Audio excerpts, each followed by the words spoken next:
여러분, 옛말에 이런 말이 있습니다. 소 잃고 외양간 고친다. 얼른 들어보면은 참 미련하게 들리지 않습니까? 잃기 전에 외양간을 고쳤으면 좀 좋았겠습니까? 그러나 소를 잃고 난 다음에 외양간을 고쳤다. 이런 말이 참 지롭지 못한 삶을 말한 것 같지만 그건 아닌 것 같습니다. 그건 아닌 것 같습니다.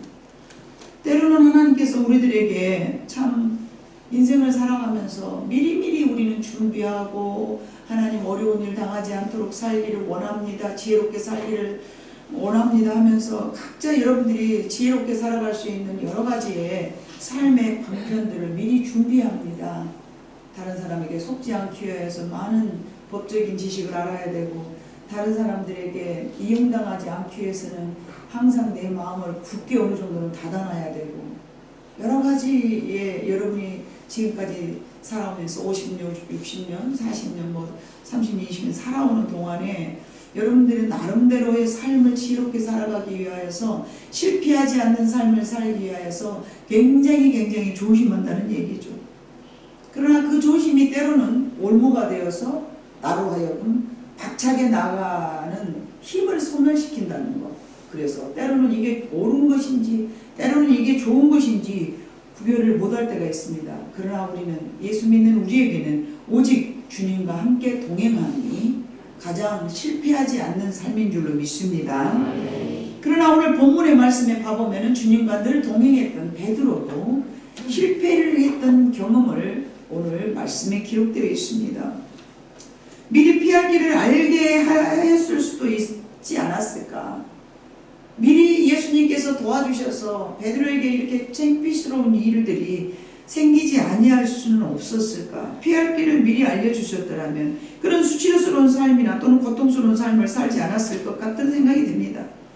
그러나 베드로에게 하나님 예수님께서 이런 피할 길을 주시지 않은 다른 이유가 있음을 오늘 저는 여러분에게 설명해 드리고자 합니다. 이미 알고 계셨지만은 36절에 봐보니까 시몬 베드로가 이르되 주여 어디로 가시나이까? 예수께서 대답하시되 내가 가는 곳에 네가 지금은 따라올 수 없으나 후에는 따라오리라. 예수님은 지금은 베드로가 예수님이 가시는 그 고난의 길을 갈 수 없음을 알고 계셔서 지금은 내가 가는 그 길을 따라올 수는 없다. 십자가의 길, 고난의 길, 정말 역경의 길, 그 길을 나를 위해서 네가 목숨을 버리겠노라고 네가 말했으나 지금은 너희가 따라올 수 없어. 지금은 네가 따라올 수 없어 라고 베드로가 부인할 것을 이미 말씀을 하신 것입니다. 근데 베드로가 그때 대답을 하죠. 37절에 보니까 주여 왜 지금은 내가 따라갈 수 없습니까? 내가 주를 위하여 내 목숨을 버리겠습니다. 이거를 마태복음 26장 봐보면요 35절과 36절 이거 지금 베드로가 이렇게 고백을 했을 때는 요한이 이게 기록할 이 당시에는 지금 현재로서는 그렇게 지금은 목사님이 말 안 했을 때는 저 자막을 미리 올리는 게 아니에요. 정신을 딱 차리고 있다가 요한복음 몇 장 할 때 올려야지. 아직은 목사님이 말을 안 했기 때문에 할 필요가 없어요. 수제자 베드로가 지금은 네가 나를 따를 수는 없으나 이걸 이야기할 때는 이전 이야기란 말이에요. 이전. 그 이전의 이야기예요. 그런데 예수님이 왜 지금은 네가 나를 따를 수 없으나 다음에는 따를 수 있을 것인가? 예. 오늘 우리 현식 자매 형제가 찬양할 때도 제가 주님을 위해서 목숨을 바치겠습니다. 그런단 말이에요. 근데 그 마음을 하나님 보시지만 지금은 저 아들이 주님을 위해서 목숨을 버릴 수가 없다는 거죠. 저와 여러분도 마찬가지예요. 내가 주님을 위해서는 다 이렇게 하겠습니다. 근데 안 돼요. 안 되는 거예요.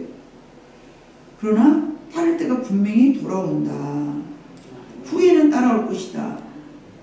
이 말씀은 베드로 자신의 의지대로 예수님께서 가시는 그 길을 갈 수 없는 연약한 사람임을 말씀하시는 거예요. 지금은 네 의지는 강하지만 그 의지대로 네가 지금 살아갈 수 없어요. 여러분의 신앙생활에서 주님을 위해서든 나 자신을 위해서든 여러분의 내 삶과는 전혀 다름을 알 수가 있습니다.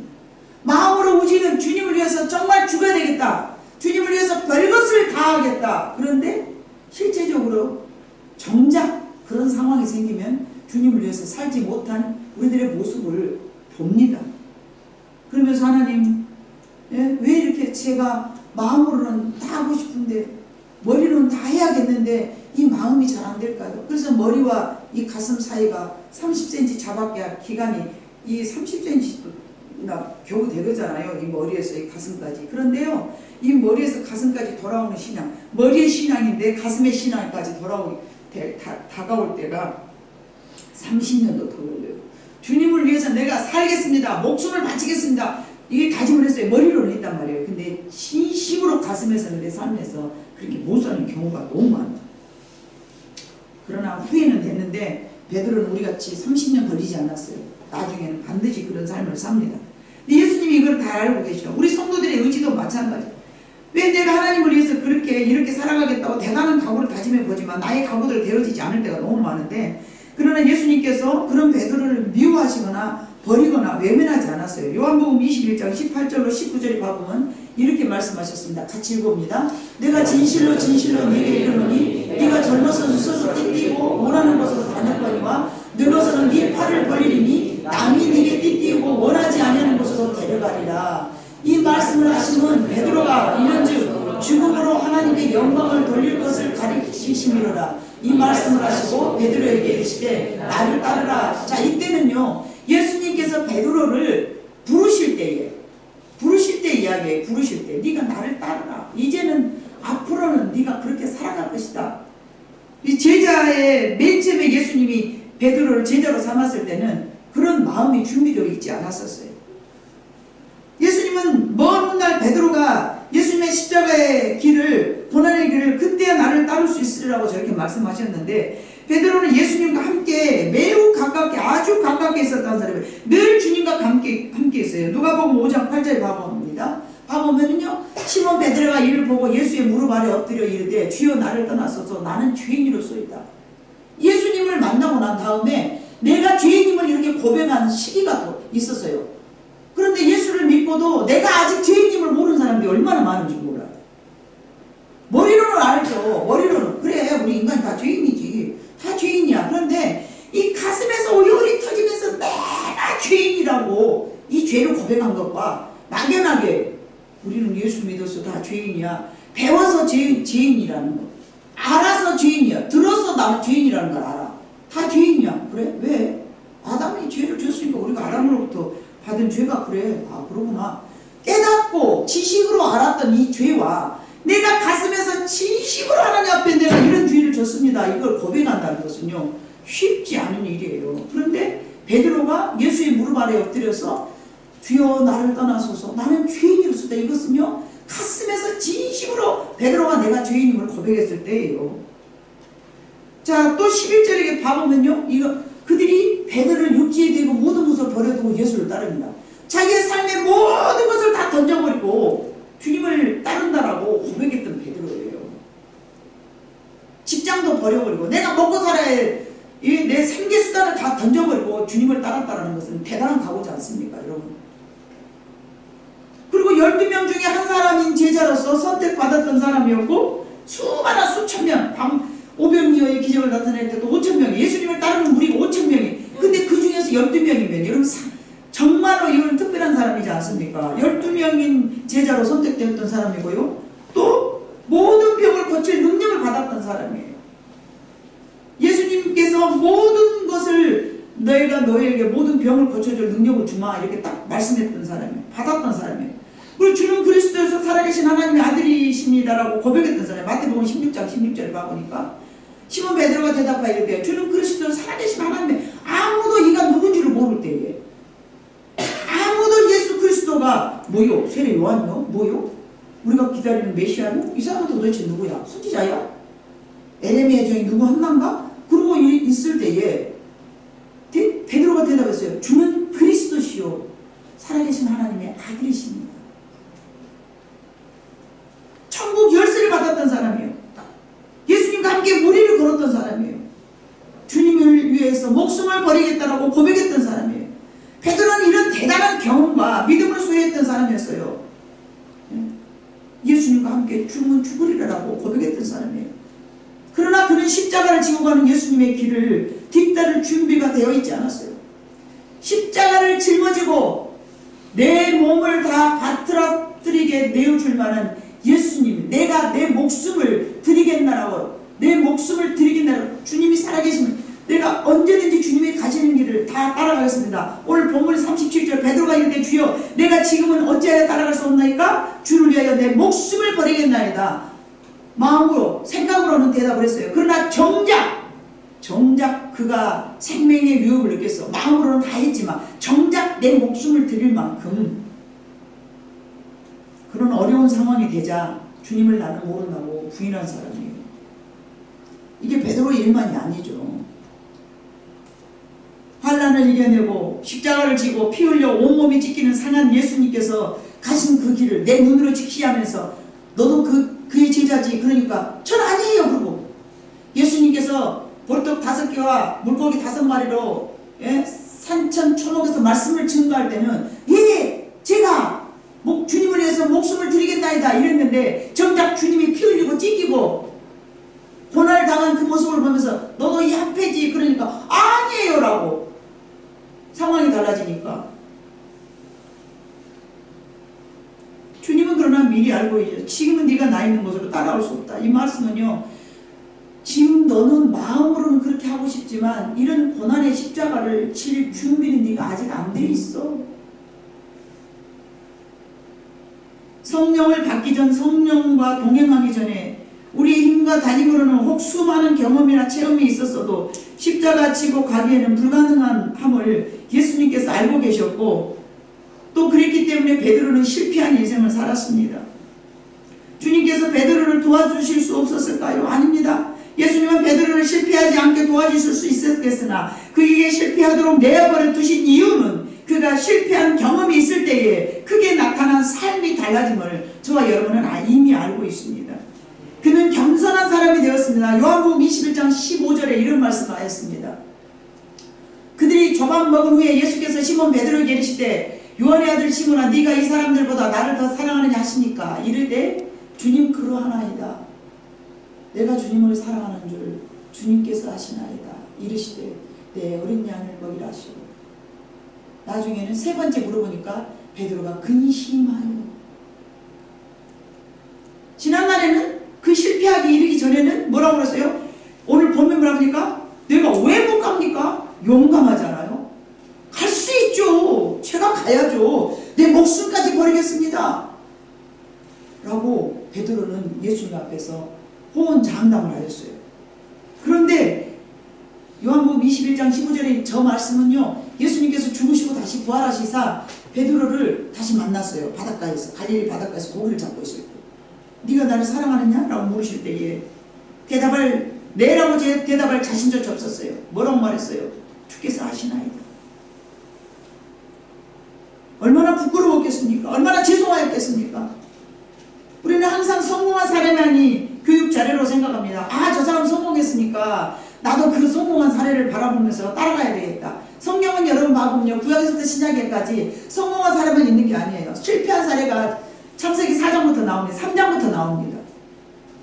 아담이 실패를 했습니다. 하나님이 따먹지 말라는 선과 악을 알게 하는 나무를 먹고 말았지 않습니까? 실패를 했어요. 왜 하나님께서는 실패한 사례부터 우리에게 말씀에 기록해 두셨는가요? 너희는 이렇게 하지 마. 이렇게 하면 너희 인생은 잘못된 거야. 이렇게 하면 너는 잘못돼. 이렇게 하면 잘못되는 거야. 이렇게 하면 네 인생이 이렇게 망해. 이거를 계속 말씀해 주셨어요. 지금 베드로가 예수님을 부인했던 저 사례는요, 마치 아담이 실패한 후에 우리가 죄인이 되어버렸던 그 상황과 똑같습니다. 그런데요, 베드로는 그 실패로 여기지 않았습니다. 그렇기 때문에 성공한 사례만이 교육 자료가 아닙니다. 신명기 16장 12절에 봐보면요, 너는 애굽 땅에서 종되었던 것을 기억하고 이 규례를 지켜 행할지니라. 이 말씀을요, 이스라엘 백성들에게 굉장히 많이 하셔요. 너는 애굽 땅에서 종되었던 것을 기억하라. 너는 애굽 땅에서 종되었던 것을 기억하라. 사사기에서도 봐보면요 얼마나 저 말씀이 많이 나온지 몰라요. 너는 애국장에서 종되었음을 기억하라. 저 여러분이 과거에 하나님을 바라보지 못하고 살 때는 세상의 종이었습니다. 근데 그 세상의 종에서 이제 벗어나서 하나님의 말씀의 종이 되기 위해서 우리는 계속 말씀을 듣고 훈련받고 또 그 말씀대로 따라 살고 일주일 만에 다시 와서 점검하고 내가 다짐했는데 또 넘어졌네? 내가 다짐하고 다시는 안 그렇다고 회개했는데 그 길을 또 갔네? 그러면서 그 자리에 머물고 있는 것 같지만 40년 동안 그 자리에서 뱅뱅뱅뱅뱅뱅 돌았던 이스라엘 백성처럼 우리는 넘어졌다 일어났다 넘어졌다 일어났다 수없이 그 자리에서 일어난 것 같지만 여러분 여기 봐보면 여기 용수철이 있잖아요. 여러분 용수철이 그 자리에서 뱅뱅뱅뱅뱅뱅뱅 돌잖아요. 그러지만 여러분 뱅뱅뱅뱅 돌지만 어쩝니까? 쳇바퀴를 돈 것 같이 뱅뱅뱅뱅 돌지만 계속 일어났다 일어났다 앉았다 넘어졌다 일어났다 앉았다 일어났다 자빠라졌다 또 일어났다가 이게 여러분 주간이라고 생각해봐요. 그러나 여기 시작했더니 우리가 끝까지 일어났다 넘어졌다 일어났다 반복해도 여기 갈 데가 없는 거예요. 이게 우리가 천국 가는 그 길입니다. 하루에 다 되는 게 아니에요. 우리는 넘어졌다가 여기 올라오면 일어난 것 같아. 그러니까 다시 뚝 떨어져요. 그럼 이게 뭐냐 이게 뭐냐 다시 또 일어나면 여기 이 자리에 있는 거예요. 우리는 똑같은 자리인 것 같지만요 이거를 거듭 반복하다 보면 여기 이르는 거예요. 베드로가 제일 처음에는요 저렇게 호언장담을 하면서 어찌 내가 못 따라갑니까? 그러나 넘어지고 다시 일어났지만 그가 나중에는 여러분이 알다시피 얼마나 참 좋은 삶을 살았습니까? 한 번 설교하면 3,000명 회개하고 돌아오고 나중에는 주님처럼 나는 그렇게 살 수 없어 그러면서 주님 앞에 부끄러운 마음으로 주님은 똑바로 십자가를 졌지만 나는 그렇게 갈 사람이 아니야 그러면서 베드로가 정말 거꾸로 십자가를 지고 갔잖아요. 네가 나중에는 네가 지금은 따라올 수 없으나 후에는 따라오리라 예수님이 말씀하신 그 말씀이 바로 이 말씀이신 것입니다. 우리의 신앙은요 그 자리에 머물러 있는 것이 아니라요 계속 성장합니다. 계속 성장합니다. 지금의 우리의 모습을 바라보면 실망하죠. 그러나 지금의 우리의 모습을 바라보지 아니하시고 예수님은 아직은 다 훈련받지 못하여서 행동은 나타내지 못하지만 저 여러분의 마음속에 있는 이 뜨거운 주님을 위한 우리 현식이 형제가 주님을 위해서 손을 포개고 발을 포갠 것 같은 눈물을 흘리는 고백을 했지. 지금 당장 주님을 위해서 자의 보고 뭘 하라고 하겠습니까? 그러나 이 마음에 있는 중심을 주님이 받으신 줄 믿습니다. 우리의 마음속에 있는 지금 내가 행동은 못하지만 나타내지 못하지만 우리는 그래서 우리의 겉모습을 봐요. 쟤는 한다고 해놓고 왜 안 해? 한다고 해놓고 왜 안 해? 뭐 주님을 위해서 잘한다며 호언장담했잖아. 우리는 그 겉모습만 바라보지만 주님은 그걸 본 게 아니라 아직은 이루어내지 못하지만 후에는 이루어낼 그 모습까지 보신 줄로 믿습니다. 이게 다윗에게 그렇게 말씀하셨습니다. 예수님께서 하나님께서 사무엘을 통하여서 다윗을 선택할 때에 엘리야 이거 다 있는데 패스 그 쫓아가는 아이의 마음속에 하나님을 향한 그 마음을 보신 줄로 믿습니다. 17살짜리가 하면 얼마나 훌륭하겠습니까? 그러나 그 마음속에 뜨거운 마음이 하나님을 향해서 순종할 마음을 보신 거예요. 우리들의 마음속에 지금은 잘 감당하지 못하지만 감당해야 돼. 내가 넘어지지만 그래도 나는 꼭 그렇게 살 거야. 여러분들의 그 마음의 중심을 하나님은 받으신 줄로 믿습니다. 한 번도 책망받아보지 못했던 다윗의 아들 아도니아는요 열왕기상 1장 5절 6절 가보니까 그때 하깃의 아들 아도니아가 스스로 높여서 이르기를 내가 왕이 되리라 하고 자기를 위하여 병거와 기병과 호위병 50을 준비하니 그는 압살롬 다음에 태어난 자요 용모가 심히 준수한 자라 그의 아버지가 네가 어찌하여 그리하였느냐고 하는 말로 한 번도 그를 섭섭하게 한 일이 없었더라. 다윗이 한 번도 아도니아에게 너는 왜 그래? 소리를 한 번도 안 했어요. 그래서 얘가 기고만장해가지고 이미 솔로몬에게 왕위를 물어주겠다라고 말씀하셨지만 자기가 왕을 만들어 보려고 50명을 모집한 거예요. 용사를. 이게 뭐예요? 교만이죠. 한 번도 지천 들어보지 않은 것. 그래서 그게 마냥 좋은 건 아니라는 거죠. 한 번도 내가 넘어져 보지 않는 것. 그게 마냥 좋은 건 아니라는 것입니다. 베드로가 넘어지고 난 다음에 그는 그게 너무 주님 앞에 죄송했기 때문에 그걸 생각해요. 너희가 애굽의 종되었음을 기억해라. 이것처럼 베드로는 항상 그때 내가 넘어졌음을 생각하면서 내가 주님을 배반했어. 내가 주님을 모른다고 부인했어. 나는 그럴 수 없어. 내가 그때는 그랬지만 지금은 그럴 수 없어. 그러면서 얼마나 예수님이 물어보시고 난 이후로 어려운 상황이 안 됐는가요? 아니에요.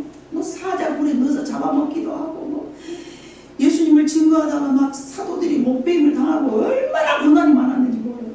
근데 베드로가 그걸 다 이겨낸 것이 성경에 기록되어 있지 않지만 이스라엘 역사에는 기록되어 있습니다. 이스라엘 역사에는 베드로가 어떻게 살았는가를 다 기록되어 있습니다. 교만은 패망의 선봉이요 넘어짐이 앞잡이입니다. 또한 넘어져 본 사람만이 넘어진 사람의 마음을 알 수 있기 때문에 넘어졌을 때 그 고통을 유래해 줄 수가 있는 거죠. 누가요? 베드로가요. 잘못 살아온. 그래서 베드로가 만약에 넘어져 보지 않았으면 사울을 어떻게 받아들였겠어요? 바울이 이기 전에 사울을. 바울이 되기 이전에 사울은 개망난이었잖아요.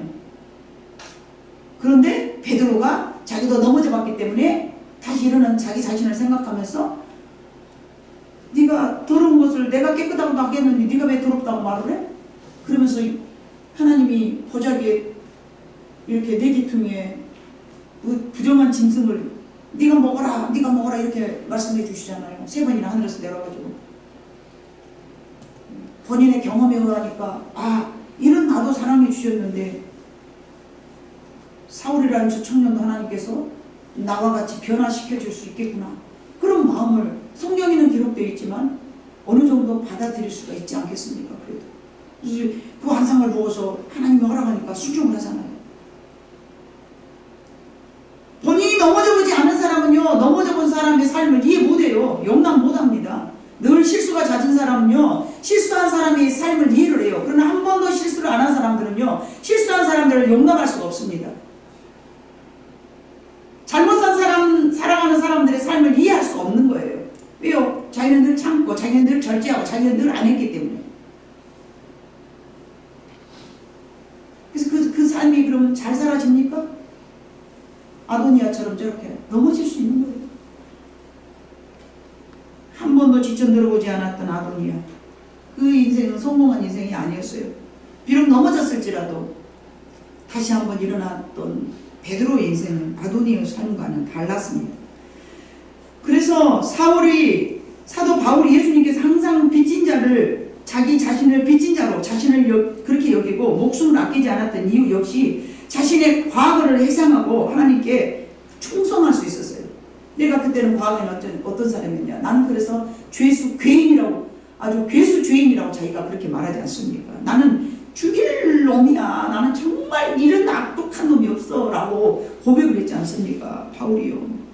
예수님께서 바울을 선택하신 이유 중에 하나이죠. 실패한 인생 뒤에는 또 다른 하나님의 계획이 있으시라는 것이죠. 베드로에게도 마찬가지지만 바울에게도 하나님께서는 말씀하셔서 뭐라고 말씀하셨을까요? 뭐라고 말씀하셨을까요?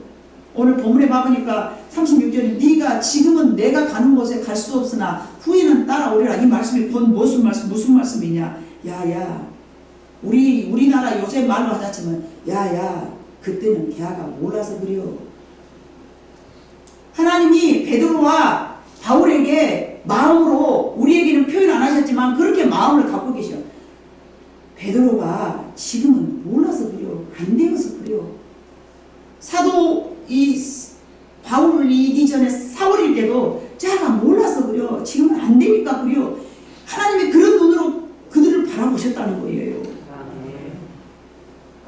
우리가 실수해도 하나님은 그런 눈으로 바라보세요. 자가 지금은 안 되어서 그래. 자가 지금은 몰라서 그래. 나중에 잘 될 거야. 나중에 잘할 놈이야. 걱정하지 말어. 자가 마음속에 중심은 나를 향한 뜨거운 마음이 지금 겨자씨같이 네 눈에는 안 보인 만큼 겨자씨같이 작지만 자가 나를 위해서 충성스럽게 일할 마음이 있어. 과거에 30년 전에 저를 향한 하나님의 마음도 그렇게 계셨을 것 아니겠습니까? 과거에 여러분들을 바라보고 하나님께서 참 실수가 많았던 여러분들의 그 심령 속에도 하나님은 잘할 그런 마음을 하나님이 이미 보고 계셨다는 거 아니겠습니까?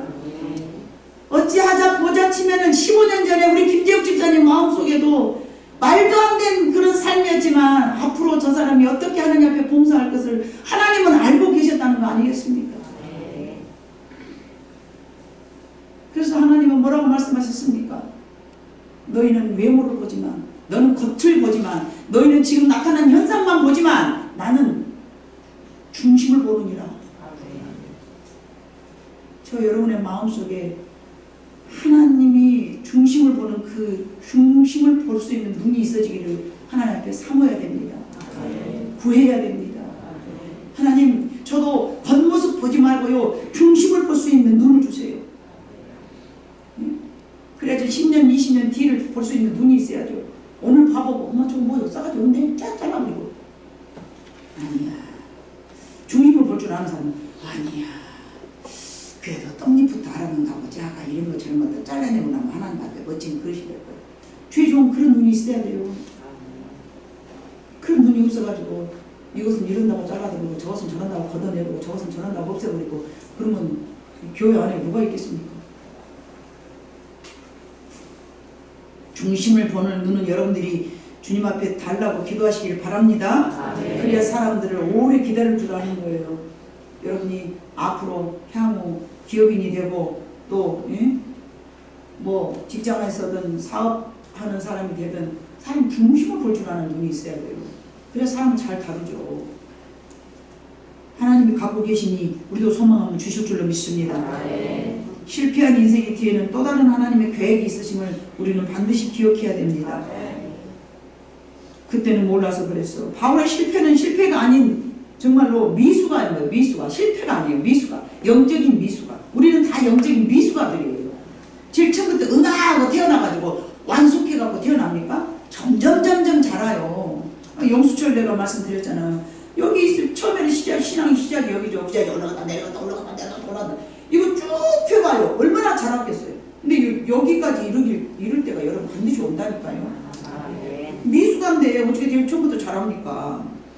실수도 있고 좀 거칠어 보이는 모습도 있고 영 안 이뻐 보이는 모습도 있지만 우리 하나님께서 저와 여러분을 그래서 지금까지 기다려주시는 것이지 않겠습니까?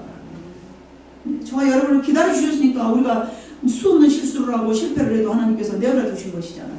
만약에 그때부터 실수하고 잘못할 때마다 짝짝짝 잘라면 저와 여러분이 이 세상에 못 있죠. 네, 늘 하나님이 기다려주셨습니다. 우리가 기도도 여러분 제일 처음에는요, 하나님 주시옵소서 주시옵소서 주시옵소서 이렇게 기도하잖아요. 근데 좀 성숙하잖아요. 주여 이것도 감사합니다. 하나님 이것도 감사합니다. 이렇게 기도한단 말이에요. 좀 성숙할 때는 어쩔까요? 내 것이 다 아버지 것입니다. 다 갖다 쓰시옵소서. 이렇게 성숙한 신앙이 바꿔지는 거예요. 잘하는 거예요. 이처럼 신앙은 늘 성장하는 것입니다. 우리들의 자녀가 성장하듯이 정신도 육체도 또 우리의 그 인격도 늘 성장하는 거예요. 지금은 조금은 미숙하죠. 우리 아이들도 지금은 미숙아예요. 그런데 나중에는 점점점 성장한 거예요. 고린도전서 13장 11절로 12절에 봐보니까 내가 어렸을 때는 말하는 것이 어린아이 같고 깨닫는 것이 어린아이 같고 생각하는 것이 어린아이 같다가 봐보세요. 깨닫는 것도 쬐까 깨닫고 생각하는 것도 얘기처럼 생각하고 말하는 것도 참 애기같이 말하고 자기들은 다 옳다고 생각해. 목사님 들어보면요 자기는 막 어른이라고 생각하고 말해도 내가 말할 때는 아주 애기 몸에 저 애기 저런 문제 애기 언제 자랄까 그래요. 뭐 하나님도 저한테 그러실 거 아니에요. 저도 애기요. 하나님 감사합니다. 그러나 어린아이와 같다가 장성한 사람이 되어서는 어린아이의 일을 어째요? 끝까지 갖고 간 사람이 있어요. 이게 문제예요. 성경은 진리예요. 어린아이의 일을 찾고 어째야 돼요?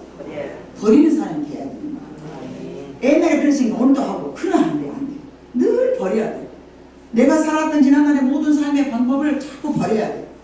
그리고 누구 것을 얻어야 돼.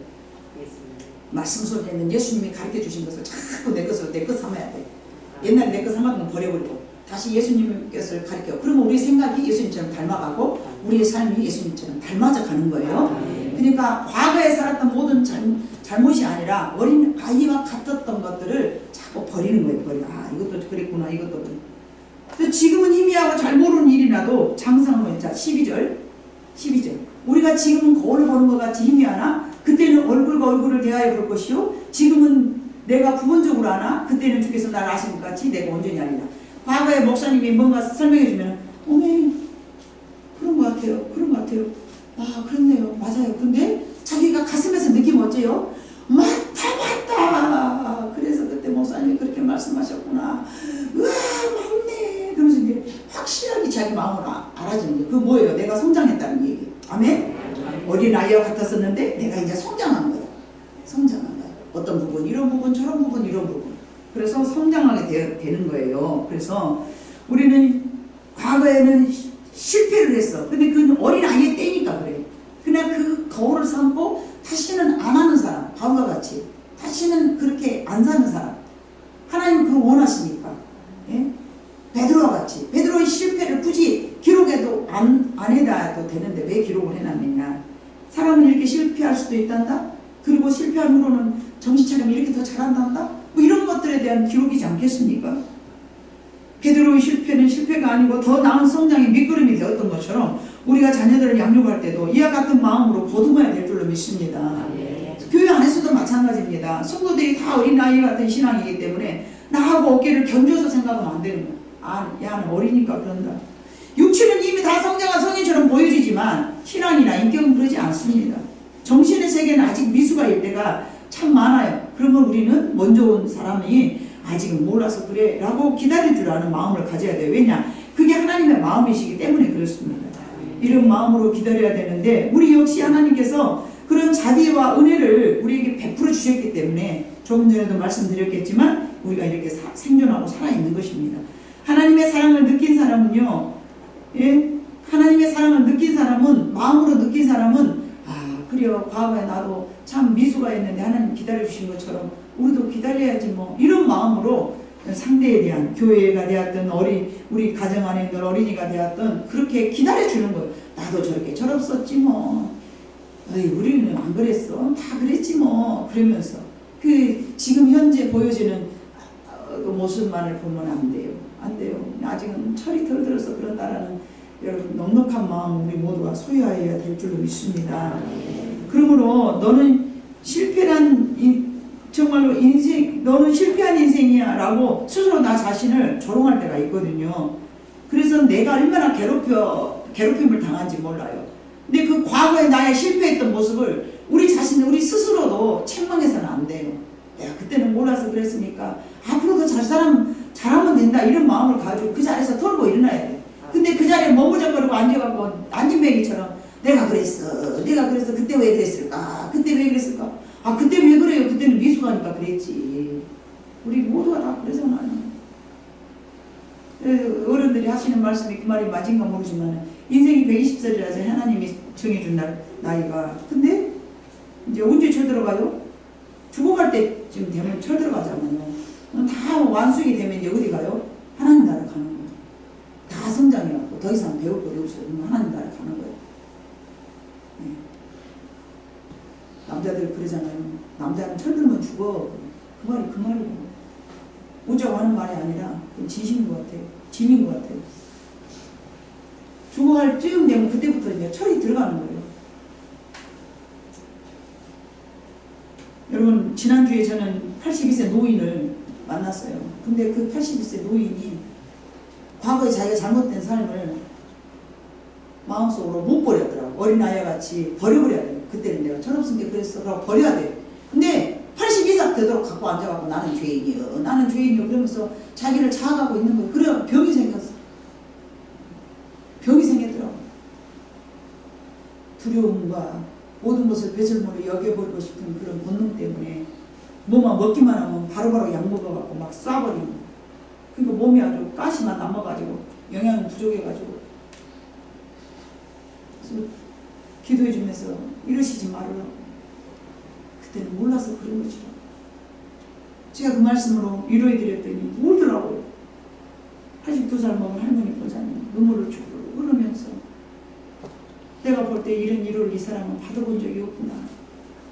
철없을 때는 다 그러는데 그 마음을 지금까지 갖고 앉아가지고 그거는 사단이 쳐놓은 올무입니다. 여러분 그때 내가 잘못했어. 이것을 너무 갖고 계시지 마세요.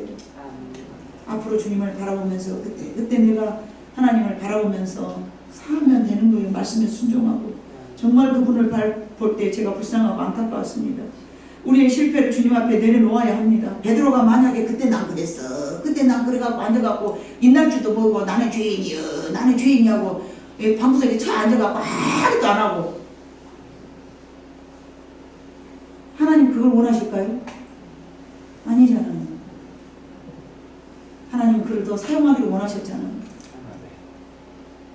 그를 더 사용하기를 원하십니다. 그거를 곱씹어서 더 좋은 인생으로 살아가라고 하나님은 우리에게 오늘 부족한 종을 통하여서 말씀하신 줄로 믿습니다. 그 실패는 나의 새로운 인생을 살아가게 하는 원동력이 될 수 있기 때문에 그렇습니다. 그러기 위해서는 예수님께 모든 것을 다 내려놓아야 됩니다. 우리의 허물과 잘못된 것, 그래서 그것 때문에 십자가 지신 예수님의 은혜와 공로로 우리는 새롭게 변화되어 힘을 얻어서 새로운 삶을 살아가는 것, 이게 바로 성경에서 말씀하고 계시는 진리입니다. 이 진리가 너희를 자유케 하리라 하신 같이 저와 여러분의 모든 실수와 잘못은 진리 안에서 어린아이와 같이 다 버려버리시기를 주님의 이름으로 축복합니다. 그래야 우리는 자유롭습니다. 실패 없는 인생에는 있을 수 없겠으나 그 실패 없는 인생이 마냥 좋은 것은 아닙니다. 베드로와 같이 많은 체험하는, 예수님과 함께 했던 모든 체험한 기간들이 그렇게 많았지만 그래도 실패를 했던 베드로를 여러분 생각해 보시기를 바랍니다. 바울은 하나님 주님과 같이 함께하는 인생은 아니었어요. 나중에 주님을 만나고 난 다음에 주님을 위해 살았어요. 그러나 베드로는 주님과 함께 3년이나 같이 살았거든요. 별의별 것을 다 체험하면서. 그래라도 그가 실패를 했다는 것이죠. 우리가 주님과 함께 있더라도 실패할 수는 있다는 것입니다. 그러나 그 실패가 우리에게 걸음이 되어야지 올무가 되어서는 안 된다는 말씀을 저는 여러분들에게 지금 말씀하고 있는 것입니다.